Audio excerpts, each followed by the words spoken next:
Mars, Women Are from Venus, by Dr. John Gray.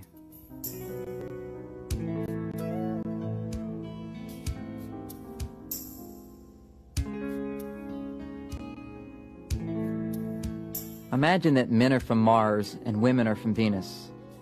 One day long ago, the Martians, looking through their telescopes, discovered the Venusians. Just glimpsing the Venusians awakened feelings they had never known. They fell in love and quickly invented space travel and flew to Venus. The Venusians welcomed the Martians with open arms. The love between the Venusians and Martians was magical. They delighted in being together, doing things together, and sharing together.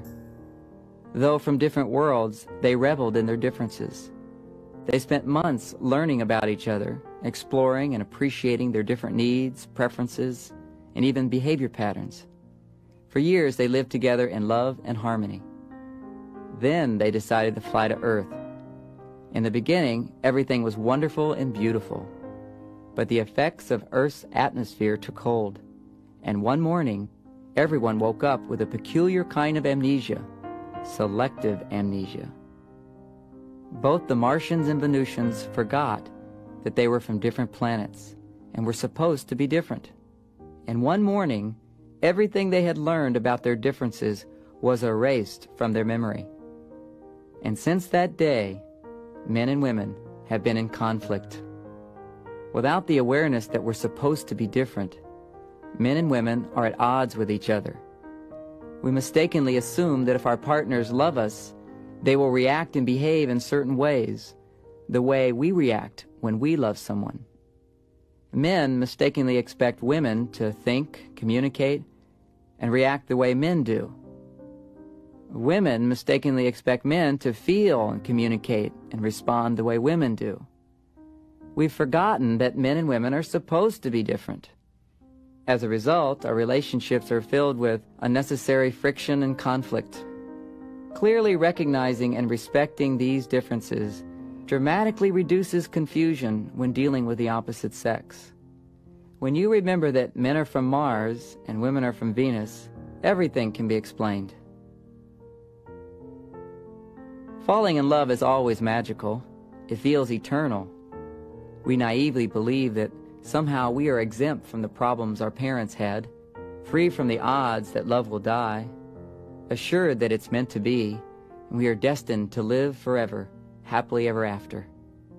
But as the magic recedes and daily life takes over, it emerges that men continue to expect women to think and react like men, and women expect men to feel and behave like women.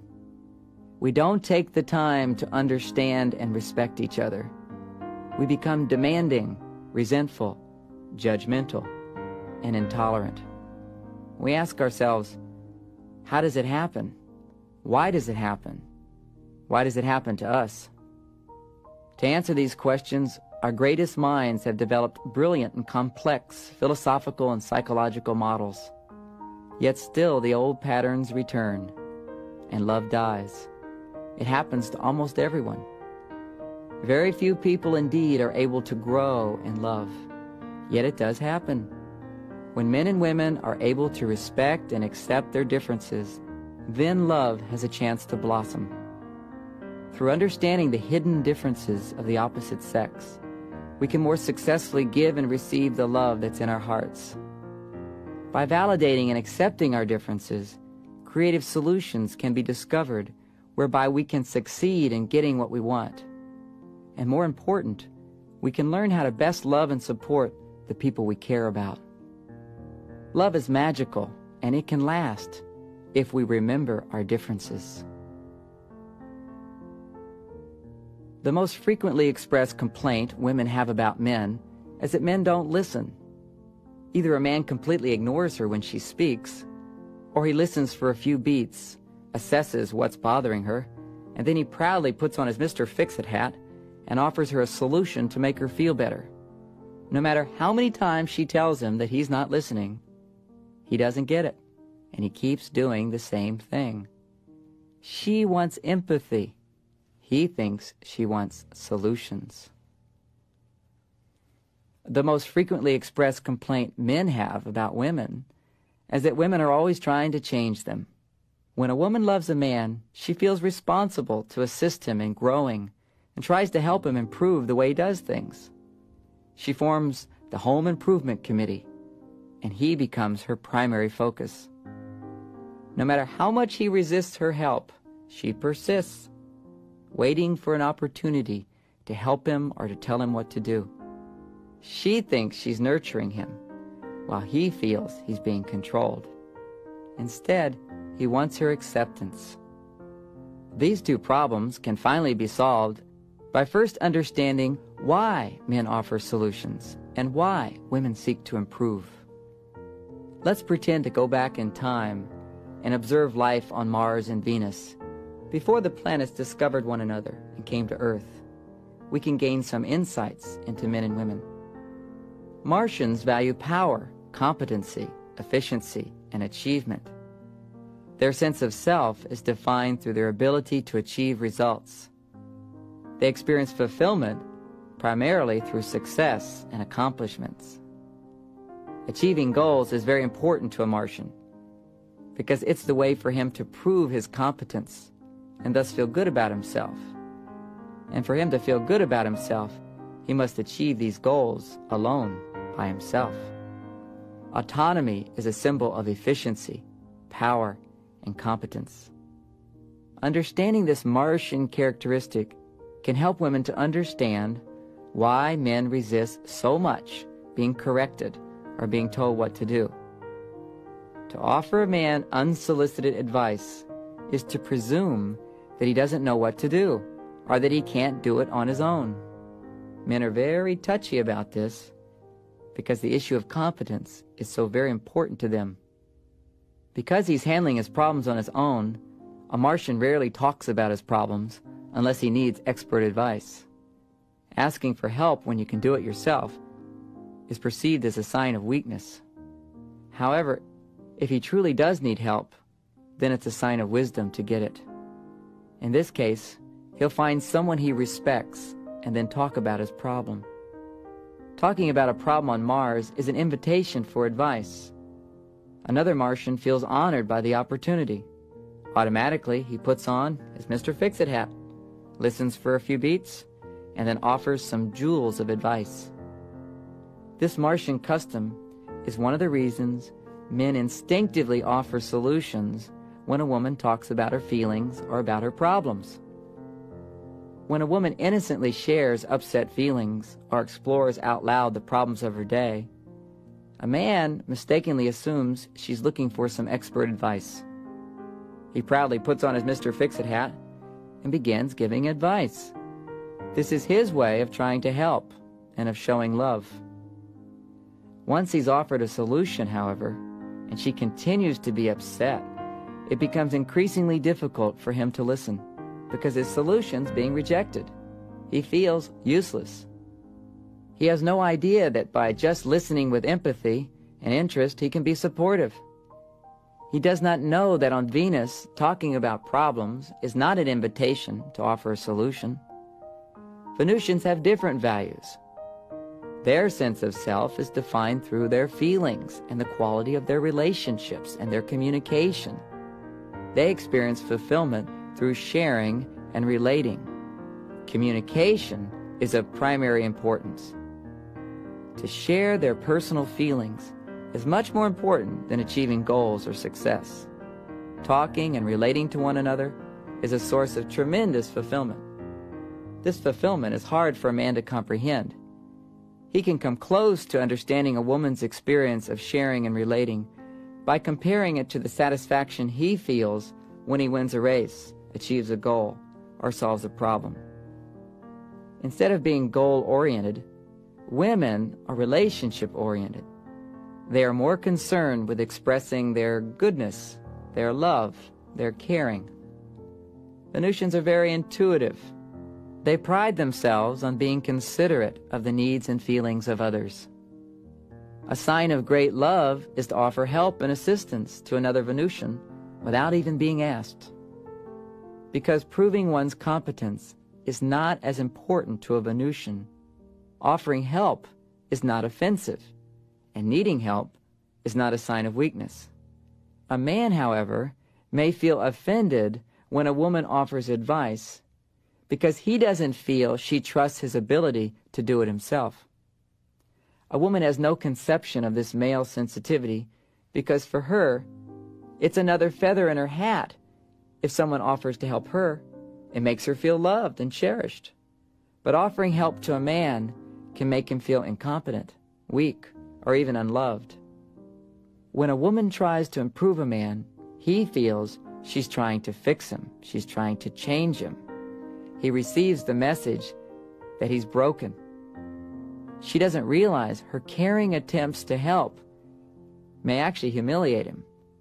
She mistakenly thinks she's just helping him to grow. Without this insight into the nature of men, it's very easy for a woman to unknowingly and unintentionally hurt and offend the man she loves most. For example, Tom and Mary were going to a party. Tom was driving.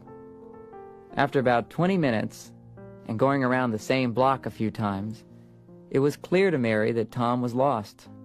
She finally suggested that he call for help. Tom became very silent. They eventually arrived at the party, but the tension from that moment persisted the whole evening. Mary had no idea of why Tom was so upset. From her side, she was just saying, "I love and care about you, so I'm offering this help." From his side, he was offended. What he heard was, "I don't trust you to get us there. You are incompetent."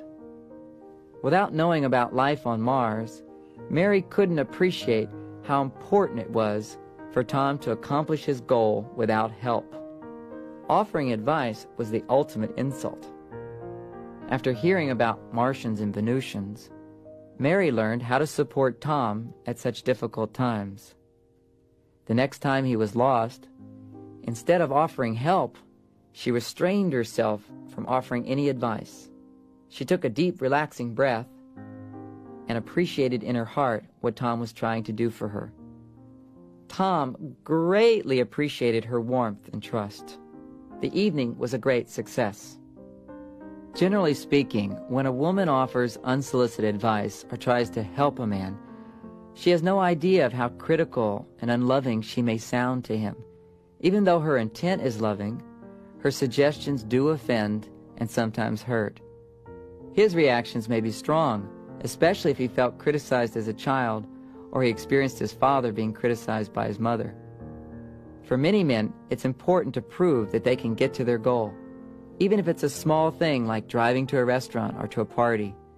Ironically, he may be more sensitive about the little things than the big.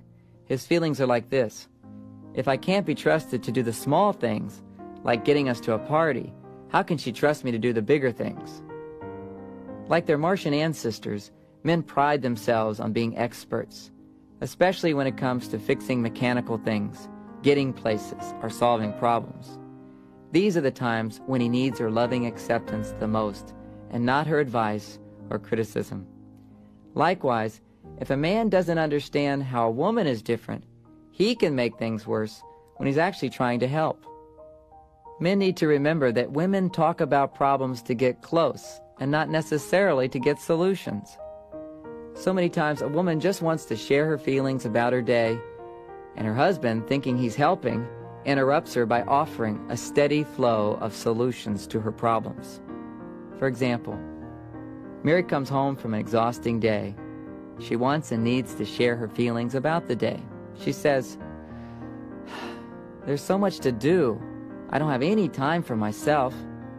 Tom says, "You should quit that job. You don't have to work so hard. Find something you like to do." Mary says, "But I like my job. They just expect me to change everything at a moment's notice." Tom says, "Don't listen to him. Just do what you can do." Mary says, "I am. I can't believe I completely forgot to call my aunt today." Tom says, "Don't worry about it. She'll understand." Mary says, "Do you know what she's going through? She needs me." Tom says, "You worry too much. That's why you're so unhappy." Mary angrily says, "I'm not always unhappy. "Can't you just listen to me?" Tom says, "I am listening." Mary says, "Why do I even bother?" After this conversation, Mary was more frustrated than when she arrived home, seeking intimacy and companionship. Tom was also frustrated and had no idea what went wrong. He wanted to help, but his problem-solving tactics didn't work. Without knowing about life on Venus, Tom didn't understand how important it was just to listen without offering solutions. His solutions only made things worse. You see, Venusians never offer solutions when someone's talking about their feelings. When Tom heard about the Venusians and how much they needed to talk, he gradually learned how to listen. When Mary now comes home tired or exhausted, their conversations are quite different. They sound like this. Mary says, "There's so much to do. I have no time for me." Tom takes a deep breath, relaxes on the exhale, and says, Sounds like you had a hard day." Mary says, "They expect me to change everything at a moment's notice. I don't know what to do."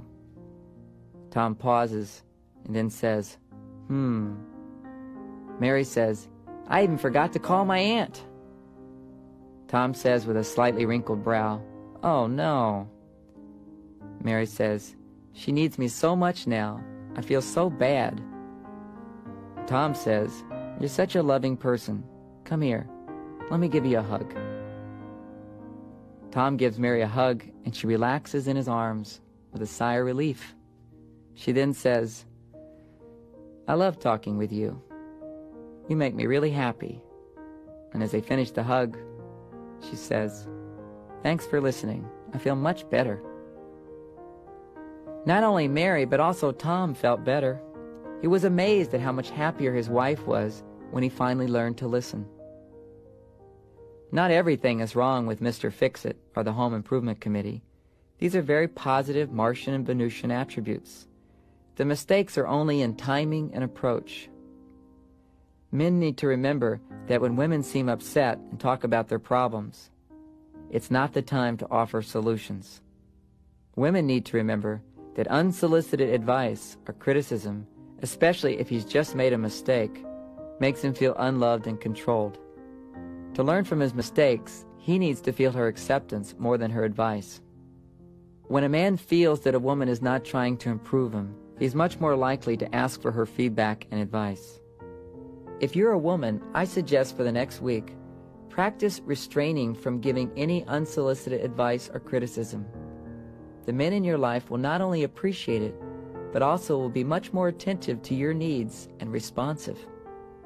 If you're a man, I suggest that for the next week, you practice listening whenever a woman speaks, with the sole intention of respectfully understanding what she's going through. Practice biting your tongue whenever you get the urge to offer a solution or change how she's feeling. You'll be surprised when you experience how much she appreciates you. One of the biggest differences between men and women is how they cope with stress. Men become increasingly focused and withdrawn, while women become increasingly overwhelmed and emotionally involved. At these times, a man's needs for feeling good are different from a woman's. He feels better by solving problems, while she feels better by talking about problems. Not understanding and accepting these differences creates unnecessary friction in our relationships. Here's a common example. When Tom comes home, he wants to relax and unwind by quietly reading the news. He is stressed by the unsolved problems of his day and finds relief through forgetting about them. His wife, Mary, also wants to relax from her stressful day. She, however, wants to find relief by talking about the problems of her day. The tension slowly building between them gradually becomes resentment. Tom secretly thinks Mary talks too much, while Mary feels ignored. Without understanding their differences, they will grow further apart. This problem can be resolved first by understanding in greater detail how men and women cope with stress. Let's again observe life on Mars and Venus and glean some insights about men and women. When a Martian gets upset, he never talks about what's bothering him. Instead, he becomes very quiet and goes to his private cave to think about his problem, mulling it over to find a solution. When he has found the solution, he feels much better and comes out of his cave. If he can't find a solution, then he needs to do something to forget his problems, like reading a magazine or playing a game. This is hard for women to understand because on Venus, sharing your problems with another is an important activity, and it's actually considered a sign of love and trust. When a man is stressed, he will withdraw into the cave of his mind and focus on solving a problem. At such times, he is powerless to give his partner the attention and communication she needs and deserves. It is hard for her to be accepting of him at these times because she doesn't know how stressed he is. If he were to come home and talk about his problems, then she could be more compassionate. But when a man is stuck in his cave, a woman resents his not being more open. She feels hurt when he turns on the news or goes outside to play some basketball and ignores her. It's easy to take it personally. To expect a man who's in his cave instantly to become open, responsive, and loving is as unrealistic as expecting a woman who's upset to immediately calm down and make complete sense. On the other hand, men generally have little awareness of how distant they become when they're in their cave. As a man recognizes how withdrawing into his cave may affect a woman, he can be more compassionate when she feels neglected and unimportant. To increase consideration, both men and women need to understand each other better. When a man begins to ignore his wife, she often takes it personally. Knowing he's coping with stress in his own way is extremely helpful, but does not always help her alleviate the pain. At such times, she may feel the need to talk about these feelings. This is when it's important for the man to validate her feelings. He needs to understand that she has a right to talk about her feelings, just as he has a right to withdraw into his cave and not talk. If she doesn't feel understood, then it's difficult for her to release her hurt and accept his differences. When women talk about problems, men usually resist. A man assumes she's talking with him about her problems because she's holding him responsible. The more problems, the more he feels blamed. He doesn't realize that she's talking to feel better. A man doesn't know that she will appreciate it greatly if he will just listen. Men become impatient when women talk about problems in great detail. He thinks that all the details are necessary for him to find a solution to her problem. He struggles to find their relevance and becomes impatient. The more details she gives, the more he's frustrated while listening. His frustration is lessened if he can remember that she is greatly benefiting by talking about the details. This is something important to her. Something a woman can do to make it a little easier for a man is to let him know in advance the outcome of the story, and then go back and give the details. Avoid keeping him in suspense. If a woman can remind a man that she just wants to talk about her problems, and that he doesn't have to solve any of them, it can help him to relax and just listen. Centuries before the Martians and Venusians got together, they had been quite happy living in their separate worlds. Then one day everything changed. The Martians and Venusians suddenly became depressed. It was this depression that motivated them eventually to come together. Understanding the secrets of their transformation helps us today to recognize how men and women are motivated in different ways. With this new awareness, you will be better equipped to support your partner, as well as get the support you need at difficult and stressful times. Let's go back in time and pretend to witness what happened. When the Martians became depressed, everyone on the planet left the cities and went to their caves for a long time. They were stuck and couldn't come out, until one day, when a Martian happened to glimpse the beautiful Venusians through his telescope. The sight of these beautiful beings inspired the Martians, and they felt their depression miraculously lift. Suddenly they felt needed. They came out of their caves and began building a fleet of spaceships to fly to Venus.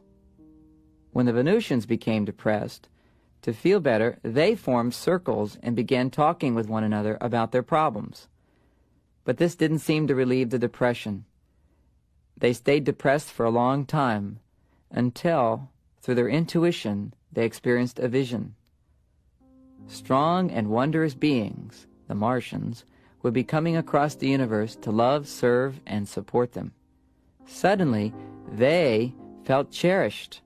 Their depression lifted, and they happily began preparing for the arrival of the Martians. Men are motivated and empowered when they feel needed. Women are motivated and empowered when they feel cherished. These secrets of motivation are still applicable. When a man does not feel needed in a relationship, he gradually becomes passive and less energized. With each passing day, he has less to give to the relationship. On the other hand, when he feels trusted to do his best to fulfill her needs and appreciated for his efforts, he is empowered and has more to give. When a woman doesn't feel cherished in a relationship, she gradually becomes overly responsible and exhausted from giving too much. On the other hand, when she feels cared for and respected and special, she is fulfilled and has more to give. When a man is in love, he begins to care about another as much as himself. He experiences his partner's fulfillment as if it were his own. He can easily endure any hardship to make her happy because her happiness makes him happy. His struggles become easier. He is energized with a higher purpose. Most men are not only hungry to give love, but are starving for it. Their biggest problem is they don't know what they're missing. They rarely saw their fathers succeed in fulfilling their mothers through giving. When his relationships fail, he finds himself depressed and stuck in his cave. He stops caring and then doesn't know why he's so depressed. At such times he asks himself, what is it all for? Why should I even bother? He doesn't know that he has stopped caring because he doesn't feel needed. He doesn't realize that by finding someone who needs him, he can shake off his depression and be motivated again. Not to be needed is a slow death for a man. Most men have little awareness of how important it is to a woman to feel supported by someone who cares. Women are happy when they believe their needs will be met. When a woman is upset, she needs to feel she's not alone. She needs to feel loved and cherished. Empathy, understanding, validation, and compassion go a long way to assist her in becoming more receptive and appreciative of his support. Men don't realize this because their Martian instincts tell them it's best to be alone when they're upset. When she's upset, out of respect, he will leave her alone. Or if he stays, he makes matters worse by trying to solve her problems. He doesn't instinctively realize that what she needs most is just someone to be there, someone to listen, someone who cares. A woman's tendency to become overly responsible relaxes as she remembers that she is worthy of love. She doesn't have to earn it. She can relax, give less, and receive more. She deserves it. When a woman realizes she's been giving too much, she tends to blame her partner for her unhappiness. Although she has not received what she deserves, to improve her relationships, she needs to recognize how she contributed to the problem. When a woman gives too much, she should not blame her partner solely for the problem. Likewise, a man who gives less should not blame his partner for being negative or unreceptive to him. Blaming does not work. Understanding, trust, compassion, acceptance and support are the solution, not blaming our partners. When this situation occurs, instead of blaming his partner for being resentful, a man can be compassionate and offer his support, even if she doesn't ask for it. Listen to her, even if at first it sounds like blame, and help her to trust and open up by doing little things for her to show he cares. Instead of blaming a man for giving less, a woman can accept and forgive her partner's imperfections, especially when he disappoints her. Trust that he wants to give more, but he doesn't know how, or he doesn't realize how important it is, and so he doesn't offer his support. She can also encourage him to give more by appreciating what he does do and continue to ask for his support. Most important, however, a woman needs to recognize her boundaries of what she can give without later resenting her partner. Instead of giving more and expecting her partner to then even the score, she needs to keep it even by regulating how much she gives. Setting limits and receiving are very scary for a woman. She's commonly afraid of needing too much and then being rejected, or judged, or even abandoned. Deep inside her unconscious, she may hold the incorrect belief that she is unworthy of love, particularly if as a child she witnessed abuse or was directly abused. Then she's even more vulnerable to feeling unworthy of love. Hidden in the unconscious, this feeling generates the fear of needing others. Because she is afraid of not being supported, she unknowingly pushes away the support she needs. When a man receives the message that she doesn't trust him to fulfill her needs, then he feels immediately rejected and is turned off. Her hopelessness and mistrust transform her valid needs into desperate expressions of neediness and communicate to him the message that she doesn't trust him to support her. Ironically, men are primarily motivated by being needed, but are turned off by this kind of neediness. At such times, a woman mistakenly assumes that having needs turned him off, when in truth it is her hopelessness, desperation, and mistrust that has done so. Without recognizing that men need to be trusted, it is difficult and confusing for women to understand the difference between needing and neediness. Needing is openly reaching out and asking for support from a man in a trusting manner, one that assumes that he will do his best. This empowers him. Neediness, however, is desperately needing support because you don't trust you'll get it.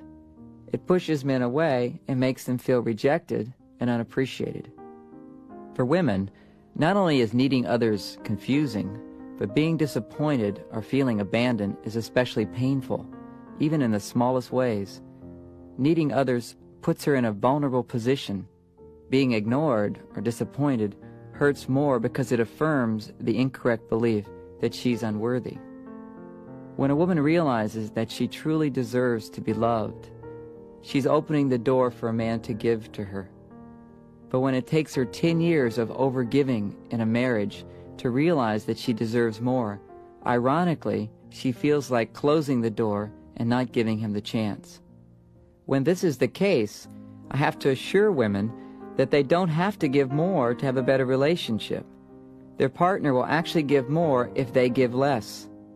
When a man has been ignoring her needs, it's as though they have both been asleep. When she wakes up and remembers her needs, he also wakes up and wants to give her more.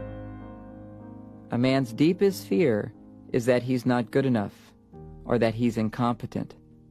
He compensates for this fear by focusing on increasing his power and competence.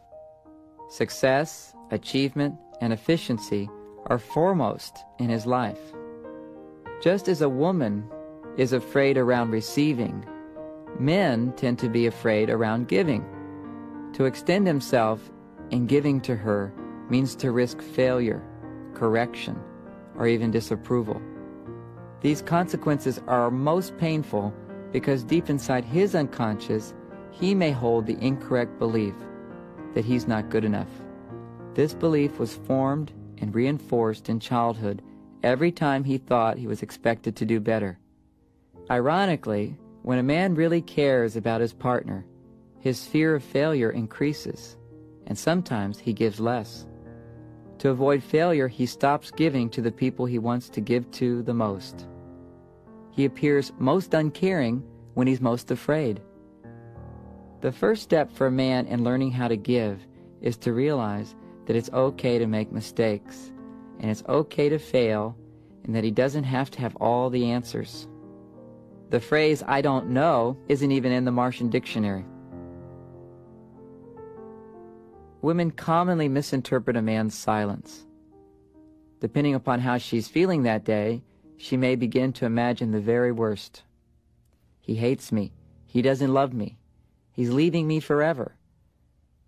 This may then trigger her deepest fear, which is, I'm afraid if he rejects me, then I will never be loved. I don't deserve to be loved. When a man is silent, it's easy for a woman to imagine the worst, because the only times a woman would be silent are when she had something to say that would be hurtful, or when she didn't want to talk to a person because she didn't trust him anymore and wanted nothing to do with him. No wonder a woman becomes insecure when a man suddenly becomes quiet. Women have a lot to learn about men before relationships can be really fulfilling. They need to learn that when a man is upset or stressed, he will automatically stop talking, go to his cave, and work things out. And no one is allowed in that cave. When a man goes to his cave, women should not become scared that they have done something terribly wrong. They need to gradually learn that if you just let a man go into his cave, after a while, he'll come out and everything will be fine. It is important for women not to try to get a man to talk before he's ready. Women get burned not only when they unknowingly invade a man's introspective time, but also when they misinterpret his expressions, which are generally warnings that he is either in his cave or on his way. When asked, "What's the matter?" a Martian will say something brief like, "It's nothing," or "I'm okay." Even when a man's out of the cave, he still needs to be trusted. They don't like unsolicited advice or empathy. They need to prove themselves. A man feels supported when a woman communicates in a way that says, "I trust you to handle things unless you directly ask for help." Learning to support men in this way can be very difficult in the beginning. Many women feel that the only way they can get what they need in a relationship is to criticize a man when he makes mistakes, or to offer unsolicited advice. If he behaves in a manner that she doesn't like, she can directly tell him that she doesn't like his behavior, without casting judgment that he is wrong or bad. Without an understanding of how she may be turning the men off in her life with unsolicited advice or criticism, a woman feels powerless to get what she needs or what she wants from a man.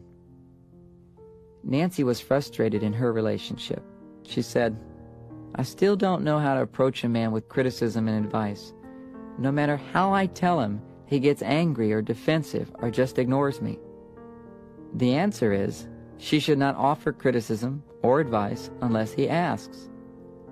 Instead, she should try giving him loving acceptance. This is what he needs, not lectures. Men need to feel very secure before they open up and ask for support. As we've discussed, when a man goes into his cave or becomes quiet, he's saying, "I need some time to think about this. Please stop talking to me. I'll be back. And then we can talk." When he goes to his cave, a man doesn't realize that a woman may hear, "I don't love you. I can't stand to listen to you. I'm leaving and I'm never coming back." To counteract this message, he can learn to say these 4 magic words: "I will be back. I'll be back."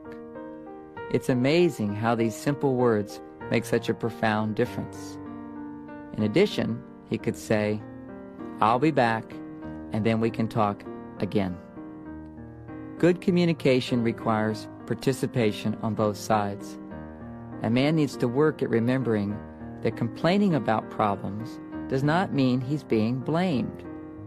A woman can work at letting him know that though she's complaining sometimes, she also appreciates him. or that she's not blaming him. For example, while writing this chapter, my wife Bonnie came in and asked how I was doing. I said, "Good. How's your day?" She said, "Oh, there's so much to do. We hardly have any time together anymore." The old me would have become very defensive and reminded her of all the time we have spent together. Or I would have told her how important my deadline was.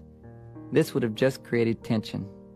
The new me, aware of our differences, understood that she was just looking for some reassurance and understanding, and she wasn't looking for any justifications or explanations. I said, "You're right, we've been really busy. It's been a long day. Come here, sit in my lap, let me give you a hug." She then said, "You feel really good." This was the appreciation I needed in order to be more available to her. I then offered to drop off the babysitter so she could relax before dinner. She said, "Really? You'll take the babysitter home? That'd be great, thanks." Again, she gave me the appreciation I needed to feel like a successful partner, even when she was tired and exhausted. Women don't always think of giving appreciation because they assume a man knows how much she appreciates being heard. He doesn't know. He thinks he's doing nothing by listening. When she's talking about problems, he needs to be reassured that he is still loved and appreciated, and that he's doing something, even though from his point of view, he's doing nothing but listening.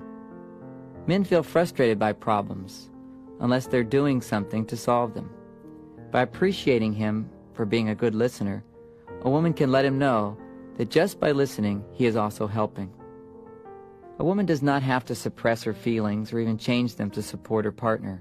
She does, however, need to express them in a way that doesn't make him feel attacked, accused, or blamed. Making a few small changes can make a big difference. The 4 magic words to support a man are, "It's not your fault." It's not your fault. Reassuring a man that it's not his fault, or that he's not being blamed, works only as long as she truly is not blaming him. If she is attacking him, then she should share her feelings with somebody else. She should wait until she's more loving or centered to talk to him. A man often blames a woman for being blaming when she is innocently talking about problems. This is very destructive to the relationship because it blocks communication. A helpful approach is to remember that she always has a right to be upset, and that once she gets it out, she will feel much better. As a man learns to listen and interpret a woman's feelings correctly, communication becomes easier. Although listening is an important skill to practice, some days a man is too stressed or too sensitive to translate the intended meaning of her phrases. At such times, he should not even attempt to listen. Instead, he could kindly say, "This isn't a good time for me. Let's talk about it later. I need some time alone." As Bonnie and I have learned to communicate in a way that respects our differences and understands our needs, our marriage has become so much easier. I've witnessed this kind of transformation in thousands of individuals and couples. Relationships thrive when communication reflects a ready acceptance and a respect of people's innate differences. When misunderstandings arise, remember that we speak different languages. Take the time necessary to translate what your partner really means or wants to say. This definitely takes practice, but it's well worth it. Men are like rubber bands. When they pull away, they can stretch only so far before they come springing back. A rubber band is the perfect metaphor to understand the male intimacy cycle. This cycle involves getting close, pulling away, and then getting close again. Most women are surprised to realize that even when a man loves a woman, periodically he needs to pull away before he can get closer. Men instinctively feel this urge to pull away. It's not a decision or even a choice. It just happens. It's a natural cycle. Women misinterpret a man's pulling away because, generally speaking, a woman pulls away for different reasons. She pulls back when she doesn't trust him to understand her feelings, when she's been hurt, or she's afraid of being hurt again, or when he's done something wrong and disappointed her. Certainly a man may pull away for the same reasons, but he will also pull away even if she's done nothing wrong. He pulls away to fulfill his need for independence or autonomy. When he is fully separated, when he is pulled away, then suddenly he will feel his need for love and intimacy again. Automatically, he will be more motivated to give his love and receive back the love he needs. If understood, this male intimacy cycle enriches a relationship. Because it is misunderstood, it creates unnecessary problems. Let's explore an example. Maggie was distressed, anxious, and confused. She and her boyfriend Jeff had been dating for about 6 months.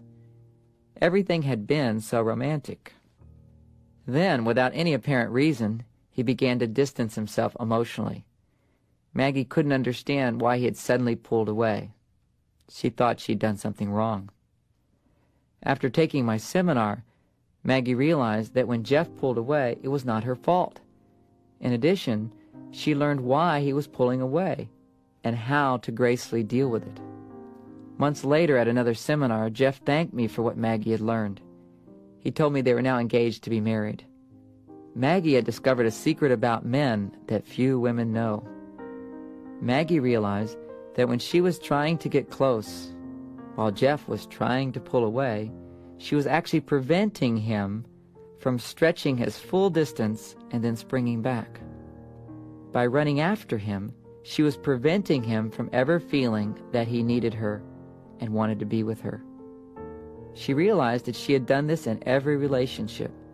Unknowingly, she had obstructed an important cycle. By trying to maintain intimacy, she actually had prevented it.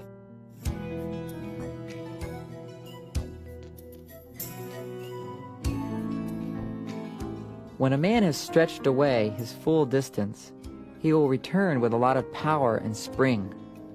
This is generally puzzling for a woman because for her, becoming intimate again requires a period of reacquaintance. If she doesn't understand that men are different in this way, she may have a tendency to mistrust his sudden desire for intimacy and push him away. Men also need to understand this difference. When a man springs back before a woman can open up again to him, she generally wants and needs time and conversation to reconnect. This transition can be more graceful if a man understands a woman may need more time, especially if she felt hurt when he pulled away. Without this understanding, a man may become impatient. A man automatically alternates between needing intimacy and autonomy. For example, in the beginning of his relationship with Maggie, Jeff was strong and full of desire. He wanted to impress her, fulfill her, please her, get close to her. As she opened her heart to him, he got closer and closer. He felt wonderful. But after a brief period, a change took place. Even though this closeness is fulfilling to a man, he will inevitably begin to feel the urge to pull away. Having temporarily fulfilled his hunger for intimacy, like after a good meal, he now feels his hunger to be independent or to go for a walk. As Jeff instinctively pulls away without any explanation to Maggie, Maggie reacts with fear. She feels powerless to get him back because she doesn't know what she did to turn him off. When she asks him what's the matter, he doesn't have a clear answer, and so he resists talking about it. He just continues to distance from her even more. Without an understanding of this cycle, it's easy to see how men and women begin to doubt their love. Maggie could easily assume that Jeff didn't love her. Without getting a chance to pull away, Jeff would lose touch with his desire and passion to be close. He could easily assume he no longer loved Maggie. After learning to let Jeff have his distance or space, Maggie discovered that he did come back. She practiced not running after him when he would withdraw and trusted that everything was okay each time he did come back. As her trust in this process grew, it became easier for her to accept this part of Jeff. The more she just accepted him at those times, the sooner he would return. As Jeff began to understand his changing feelings and needs, he became more confident in his love for her. He was able to make a commitment. Without an understanding of how men are like rubber bands, it's very easy for women to misinterpret a man's reactions. When a man pulls away, it's not because he doesn't want to talk. Instead, he needs some time alone, time to be with himself, when he's not responsible for anybody else. It's a time for him to take care of himself. When he returns, then he's available to talk. To a certain extent, a man loses himself through connecting with his partner. By feeling her needs, problems, wants, emotions, he may lose touch with his own sense of self. Pulling away allows him to reestablish his personal boundaries and fulfill his need to feel autonomous. When a man is pulling away, this is not the time to try to get closer. Let him pull away. After some time, he'll return. He will appear loving and supportive and act as though nothing has happened. This is the time to talk, not when he's pulling away.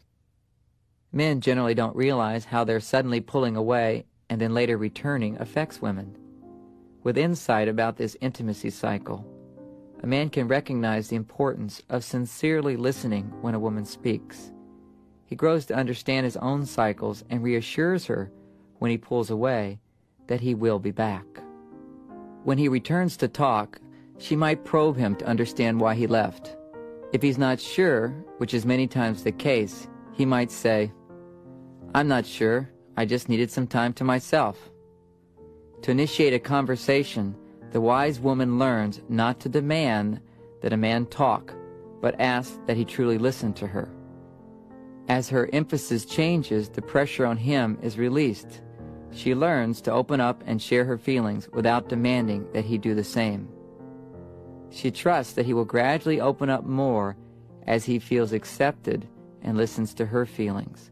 She does not punish him or chase after him.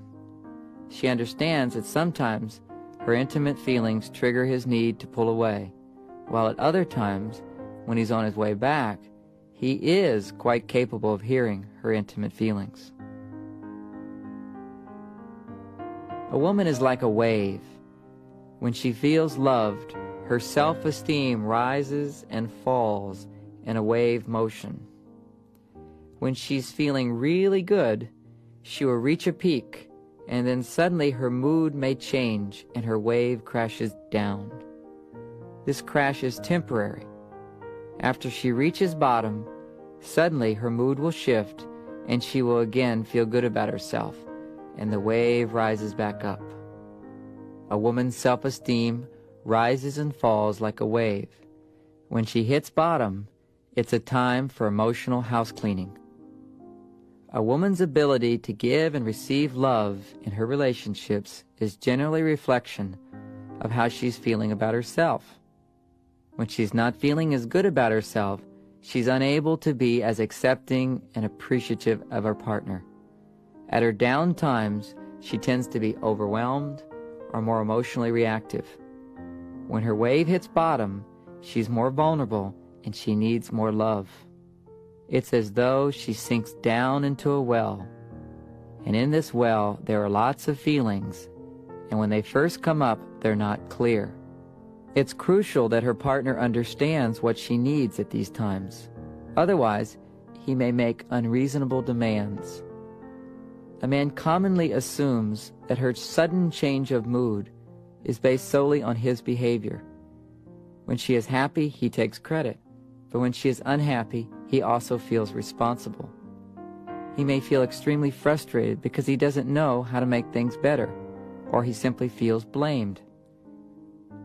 Mary and Bill had been married for 6 years. Bill had observed this wave pattern in Mary, but because he didn't understand it, he tried to fix it, which made matters worse. Bill said, "I can't understand my wife, Mary. For weeks, she's the most wonderful woman. She gives her love unconditionally to me and to everyone. Then suddenly she becomes overwhelmed by how much she's doing for everyone and starts being very disapproving of me. It's not my fault she's unhappy. I explain that to her, and we just get into the biggest fights." Like many men, Bill made the mistake of trying to prevent his partner from bottoming out. He tried to rescue her. He had not learned that she needed to hit bottom before she could come up. The last thing a woman needs when she's on her way down is someone telling her why she shouldn't be down.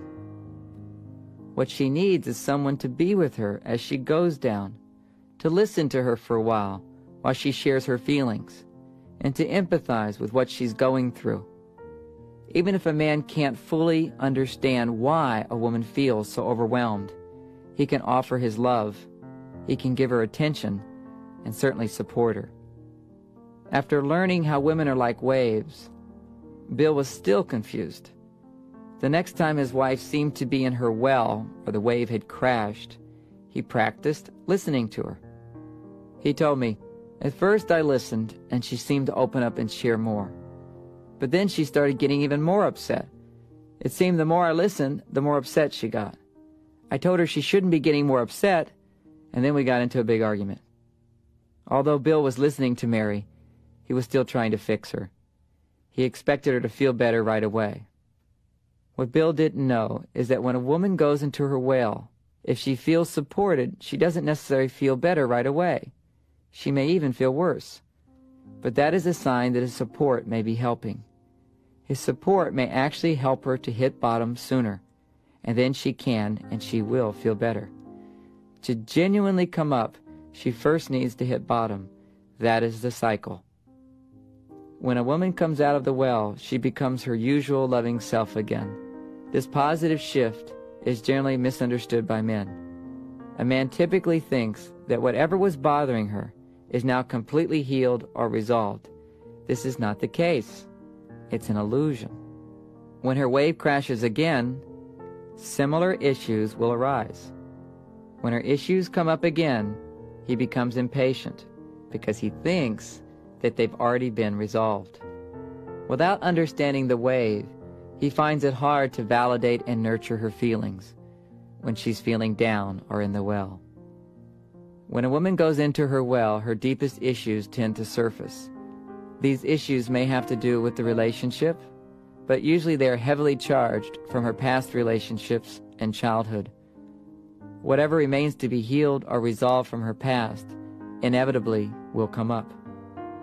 As she feels more and more supported at these difficult times, she begins to trust the relationship and is able to journey in and out of her well without conflict in her relationship or struggle in her life. This is the blessing of a loving relationship. To support a woman when she's in her well is a special gift that she will greatly appreciate.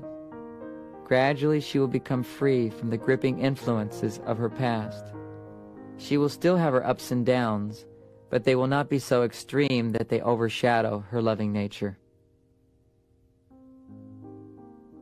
Men and women generally are unaware that they have different emotional needs. As a result, they don't instinctively know how to support each other. Men typically give in relationships what men want, while women give to men what women want. Each mistakenly assumes that the other has the same needs and desires. As a result, they both end up dissatisfied or resentful. Both men and women feel that they give and give, but they don't get back. They feel that their love is unacknowledged and unappreciated. The truth is, they are both giving love, but not in the desired manner. Most of our complex emotional needs can be summarized as the need for love.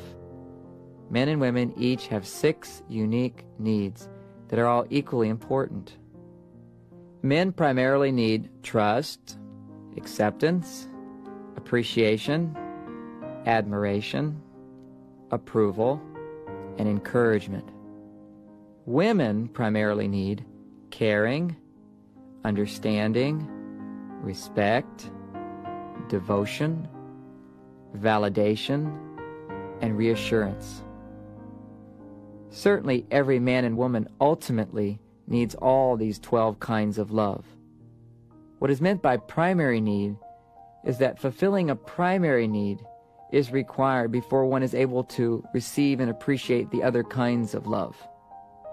Without an awareness of what is important for the opposite sex, Men and women don't realize how much they may be hurting their partners or depriving them of what they deserve. Women generally don't realize the ways they communicate that are unsupportive and hurtful to the male ego. Here's a list of 3 common communication mistakes women make in relation to a man's primary love needs. The first, she tries to improve his behavior or help him by offering unsolicited advice. He doesn't feel loved because she doesn't trust him. The second, she doesn't acknowledge what he does for her, but complains about what he hasn't done. He feels taken for granted and unloved because she doesn't appreciate what he does. The third, she corrects his behavior and tells him what to do as if he were a child. He feels unloved because he doesn't feel admired. Through understanding a woman's primary needs, a man can be more sensitive to and respectful of her needs. The following shows 3 mistakes men make in relation to a woman's primary emotional needs. The first, he minimizes the importance of her feelings and needs. He makes children or work more important. She feels unloved because he's not devoted to her and doesn't honor her as special. The second, he listens but then gets angry and blames her for upsetting him or for bringing him down. She feels unloved because he doesn't respect her feelings. The third, after listening, he says nothing or just walks away. She feels insecure because she didn't get the reassurance she needs. Many people give up when relationships become too difficult. Relationships become easier when we understand our partner's primary needs. Without giving more, but by giving what is required, we don't burn out. To fulfill your partner, you need to learn how to give the love he or she primarily needs. One of the most difficult challenges in our loving relationships is handling differences and disagreements. Just as communication is the most important element in a relationship, arguments can be the most destructive element, because the closer we are to someone, the easier it is to bruise or to be bruised. For all practical purposes, I strongly recommend that couples not argue. Negotiate, yes. Ask for what you want. Express differences, but don't argue or fight. It is possible to be honest, open, and even express negative feelings without arguing or fighting. By remembering that we're from different planets and developing good communication skills, it's possible to avoid arguments without suppressing negative feelings or even conflicting ideas and desires. It takes 2 to argue, but it only takes 1 to stop an argument. The best way to stop an argument is to nip it in the bud. Stop talking and take a time out. Reflect on how you're approaching your partner. Try to understand how you're not giving them what they need. Then after some time has passed, come back, talk again, but in a more loving and respectful way. Time-outs allow us to cool off, heal our wounds, center ourselves before trying to communicate again.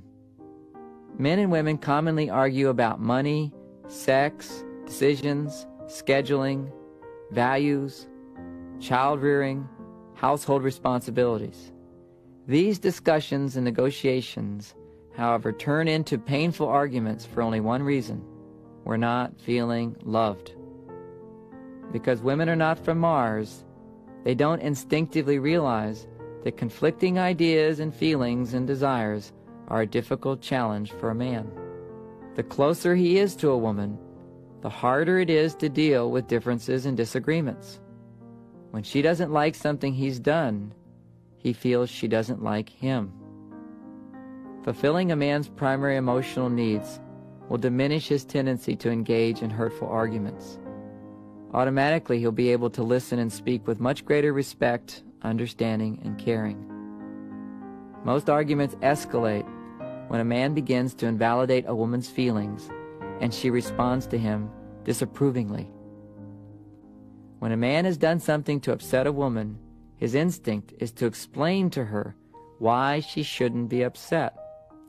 But when he explains himself, the only message she may hear is that he doesn't care about her feelings. For her to hear his good reasons, she first needs him to hear her good reasons for being upset. He needs to put his explanations on hold and listen to her, understanding her point of view. When he simply starts to care about her feelings, she will start to feel supported. Remember, women need to feel cared for. Men need to feel trusted. This change in approach takes practice but can be achieved. Generally, when a woman expresses feelings of frustration, disappointment, or worry, every cell in a man's body instinctively reacts with a list of explanations and justifications designed to explain away her upset feelings. A man never intends to make matters worse. His tendency to explain away feelings is just Martian instinct. The most common way women unknowingly start arguments is by not being direct when they share their feelings. For example, when a man is late, a woman may feel, "I don't like waiting for you when you're late," or "I was worried that something had happened to you." However, when he arrives, instead of directly sharing her feelings, she tends to ask rhetorical questions like, "How could you be so late?" or "Why didn't you call?" When a man hears a question like, "Why didn't you call?" he feels attacked and becomes defensive. She has no idea of how painful her disapproval in that moment is to him. Just as women need validation, men need approval. Most men are ashamed to admit how much they need approval. They may go to great lengths to prove they don't care. But why do they immediately become cold, distant, and defensive when they lose a woman's approval? Because not getting what they need hurts. One of the reasons relationships are so successful in the beginning is that a man receives approval and rides high. But as soon as he begins to disappoint, he's cast out into the doghouse. To treat a man as if he has no good reason for what he does is to withhold the approval she so freely gave at the beginning of the relationship. A woman needs to remember that she can still give approval even when she disagrees. Every relationship has difficult times. They may occur for a variety of reasons, like loss of a job, death, illness, or just not enough rest. At these times, the most important thing is to try to communicate with a loving, validating, and approving attitude. In addition, we need to accept and understand that we and our partners will not always be perfect. By learning successfully to communicate in response to the smaller upsets in a relationship, it becomes easier to deal with the bigger challenges when they suddenly appear. When we are upset or angry, it is difficult to communicate lovingly. At such times, even with the best intentions, talking turns into fighting. In the heat of the moment, we don't remember how to communicate in a way that works for our partner or for us. At times like these, women unknowingly tend to blame men and make them feel guilty for their actions. Instead of remembering that her partner is doing the best he can, a woman could assume the worst and sound critical and resentful. When she feels the surge of negative feelings, it is especially difficult for a woman to speak in a trusting, accepting, and appreciative way. She doesn't realize how negative and hurtful her attitude is to her partner. When men become upset, they tend to become judgmental of a woman and her feelings. Instead of remembering that his partner is vulnerable and sensitive, a man tends to forget her needs and sound mean and uncaring. When he feels a surge of negative feelings, it's especially difficult for him to speak in a caring, understanding, and respectful way. He doesn't realize how hurtful his negative attitude is to her. These are the times when talking doesn't work. Fortunately, there is another alternative. Instead of verbally sharing your feelings with your partner, write her or him a letter. Writing letters allows you to listen to your own feelings without worrying about hurting your partner. By freely expressing and listening to your own feelings, you automatically become more centered and loving. Writing out your negative feelings is an excellent way to become aware of how unloving you may sound, because many times we don't realize how unloving we sound. With this greater awareness, you can adjust your approach. It's easier.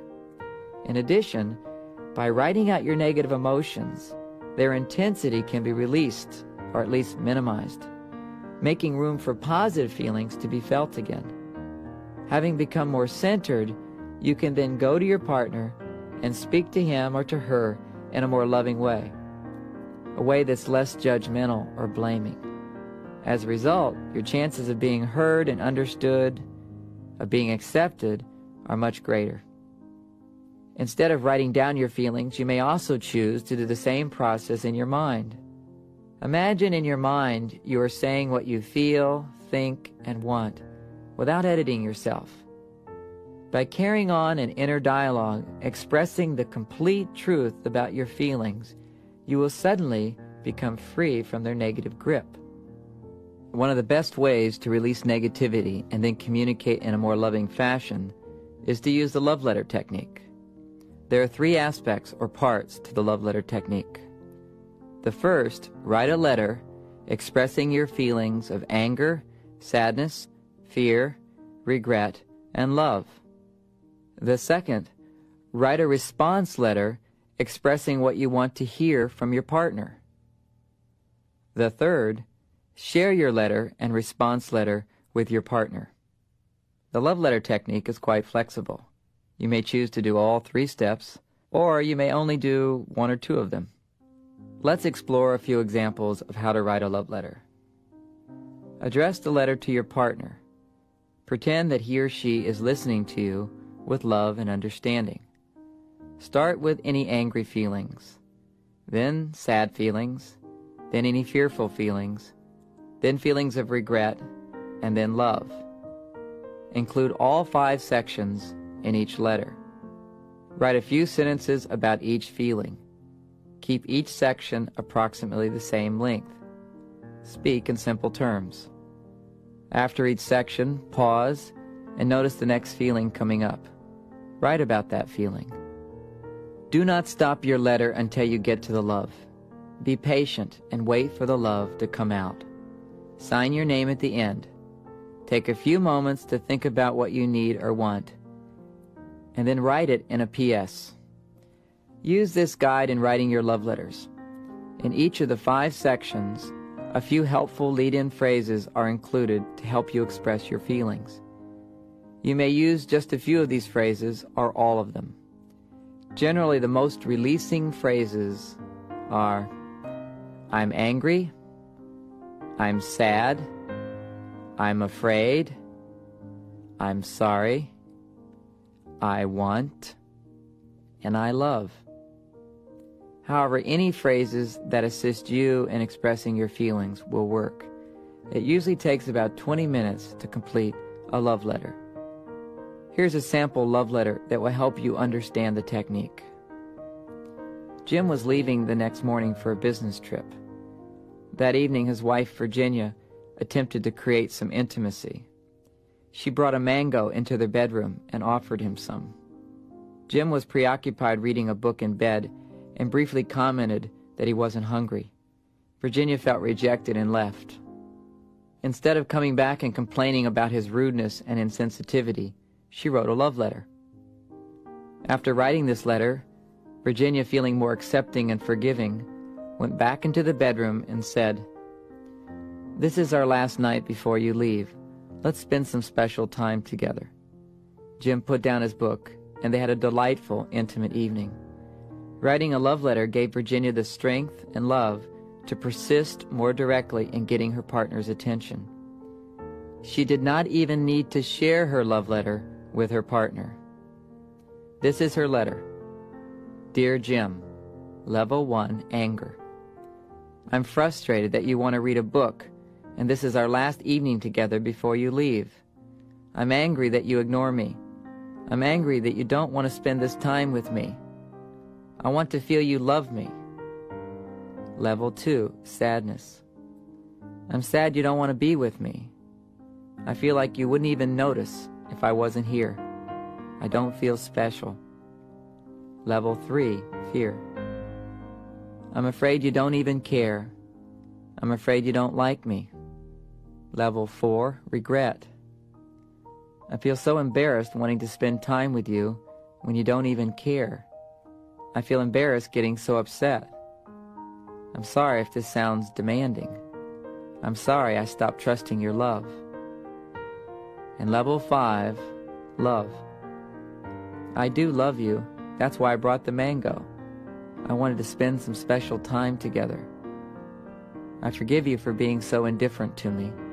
I understand that you were in the middle of reading something. Let's have a loving and intimate evening. I love you. Virginia. P.S. The response I would like to hear: I love you, Virginia, and I always want to spend a loving evening with you. I'm going to miss you. Writing a response letter is the second step in the love letter technique. Once you've expressed both your negative and positive feelings, taking an additional 3 to 5 minutes to write a response letter can be a healing process. In this response letter, you will write the kind of response you would like to have from your partner. Imagine your partner is able to respond to your hurt feelings, the ones you expressed in your love letter. Write a short letter to yourself, pretending it is your partner writing it to you. Include all the things you would like to hear from your partner about the hurts you have expressed. The following lead-in phrases can get you started. Remember, this is a letter you're writing, but pretending they're saying it to you. Use these kinds of phrases. Thank you for. I understand. I'm sorry. You deserve. I want. I love. Sometimes writing a response letter is even more powerful than writing the love letter. Writing out what we actually need increases our openness to receiving the support we deserve. In addition, when we imagine our partners responding lovingly, we actually make it easier for them to do so. Some people are very good at writing out their negative feelings, but have a hard time finding the feelings of love. It's especially important for these people to write a response letter and explore what they would want to hear in return. Be sure to feel your own resistance about letting your partner support you. This gives you an added awareness about how difficult it must be for your partner to deal lovingly with you at such times.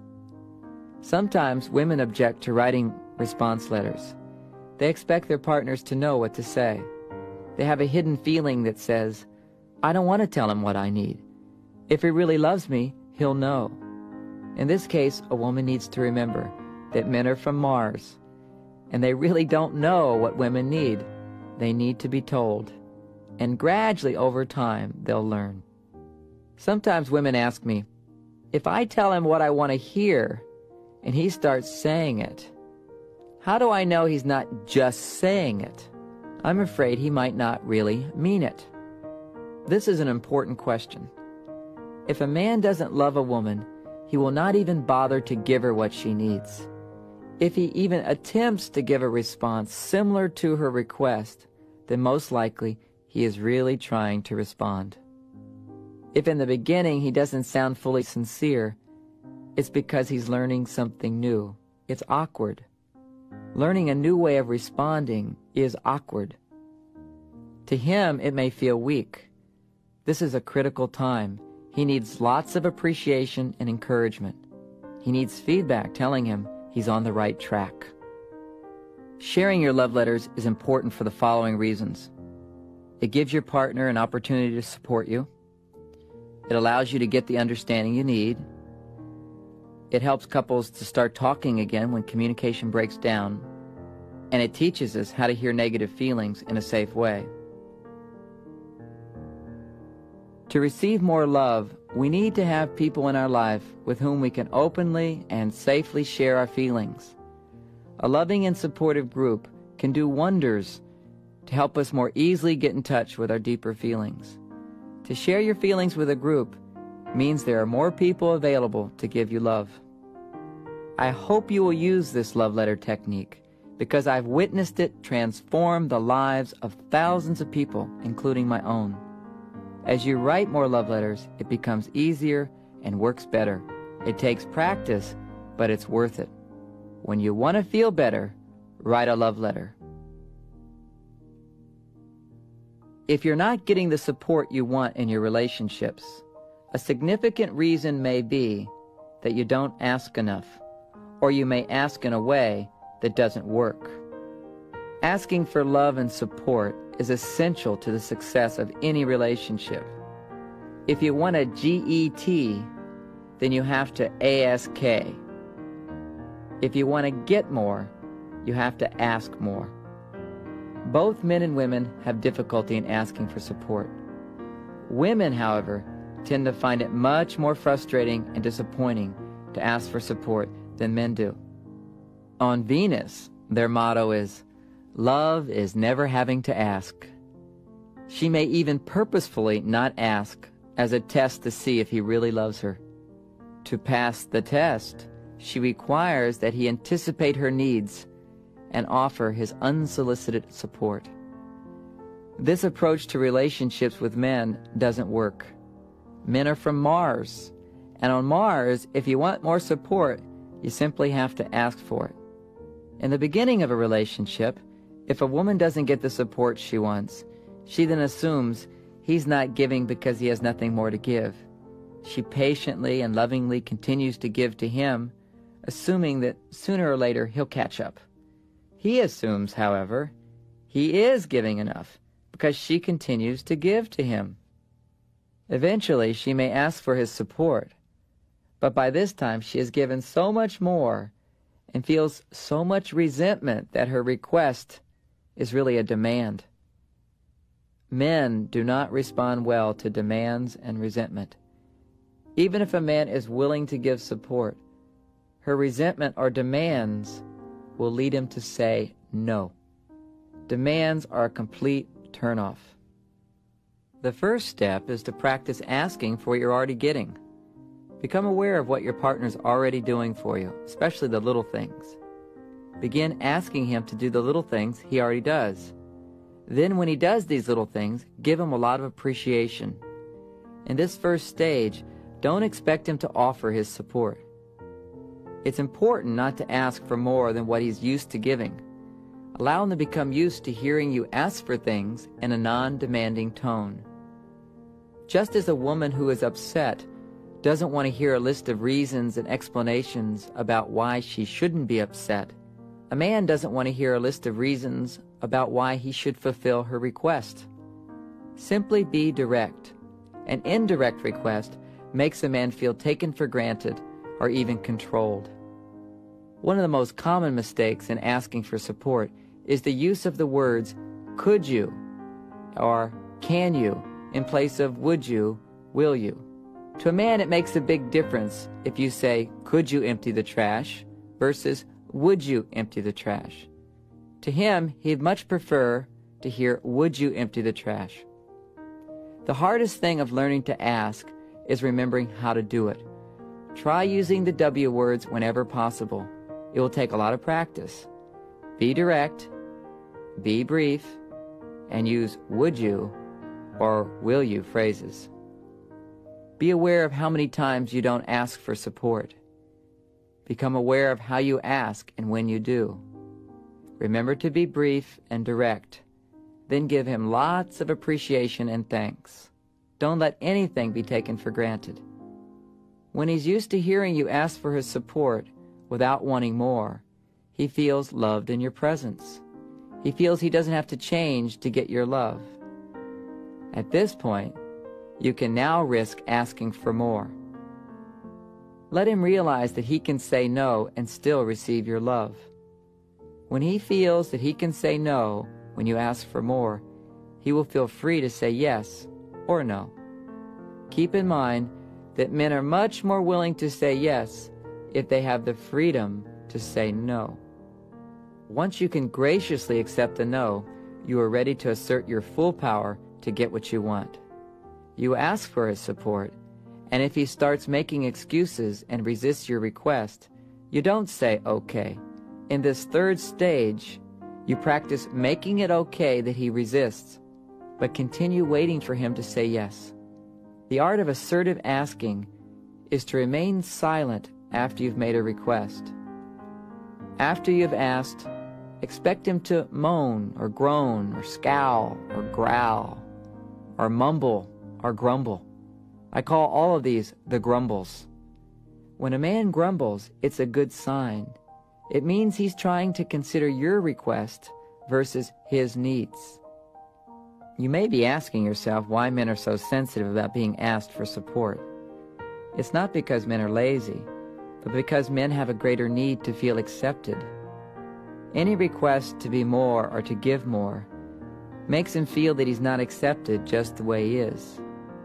By learning to ask correctly for support, in the Martian way, you not only help him to feel more loved, but you also ensure that you'll get the love you need and deserve.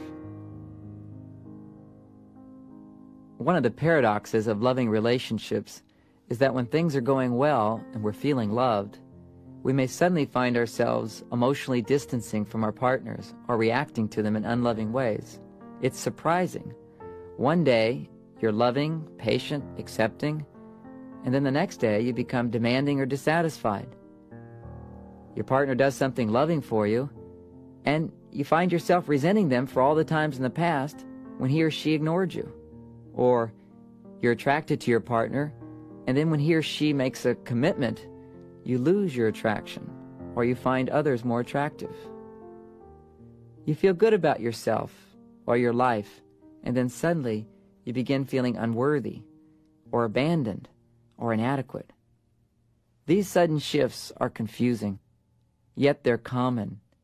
If we don't understand why they happen, we may think we're going crazy, or we may mistakenly conclude our love has died. Fortunately, there's an explanation. Love brings up our unresolved feelings. Whenever we're loving ourselves more or being loved by others, repressed feelings tend to come up. They come up to be healed and released. If we can successfully deal with those feelings, then we can feel much better and enliven more of our creative and loving potential. If, however, we get into a fight and blame our partner instead of healing our past, we just get upset and then suppress the feelings again. For years, we have suppressed our painful feelings. Then one day, we fall in love, and love makes us feel safe enough to become aware of those feelings. Love opens us up, and we start to feel our pain. When a man's past comes up, he generally heads for his cave.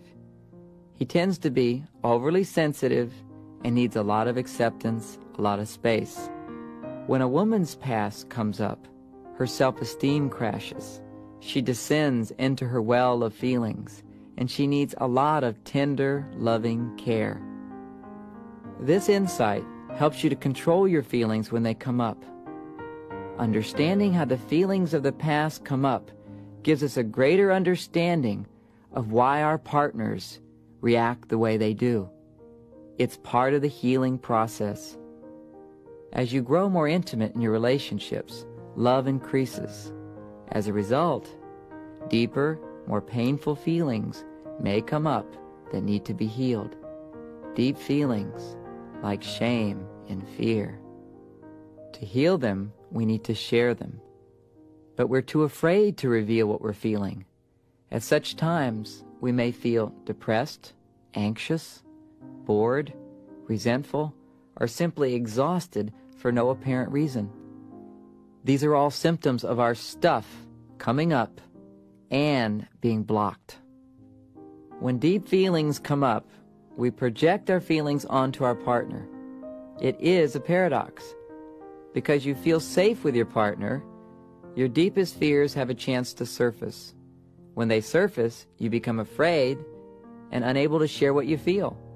When this happens, the feelings that are coming up get stuck. This is why people with even very loving relationships may inevitably need the help of a therapist. Understanding how our past continues to affect our relationships frees us to accept the ebb and flow of love. To be successful in our relationships, we must accept that sometimes our hearts are full and at other times empty. We must not expect our partners to always be loving or even to remember how to be loving. We must also give ourselves the gift of understanding and not expect to remember everything we've learned about being loving. The process of learning requires not only hearing and applying, but also forgetting and then remembering again. Throughout this tape, you've learned things your parents could not teach you. They did not know. But now that you do know, please be realistic. Give yourself permission to keep making mistakes. Give your partner permission to keep making mistakes. Integrating this new wisdom of having loving relationships is a new challenge. You are a pioneer. Expect to be lost sometimes. Expect your partner to be lost. Use this guide as a map to lead you through uncharted lands again and again. Next time you're frustrated with the opposite sex, remember, men are from Mars and women are from Venus. Even if you don't remember anything else from this tape, remembering that we're supposed to be different will help you to be more loving. By gradually releasing your judgments and blame and persistently asking for what you want, you can create the loving relationships you want, need, and deserve. You have a lot to look forward to. May you continue to grow in love and light. Thank you for letting me make a difference